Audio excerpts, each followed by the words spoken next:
Hindi madali maging nanay, nakakapagod physically at emotionally. Nakakalula sa dami ng gawain, kaya madalas pagod na pagod tayo.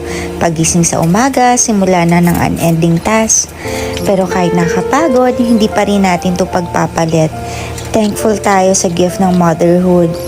Tulad ng cellphone, kailangan mo i-charge para hindi malobat at madrain. Tayo din mommies, kailangan natin ma-charge para hindi tayo malobat at madrain.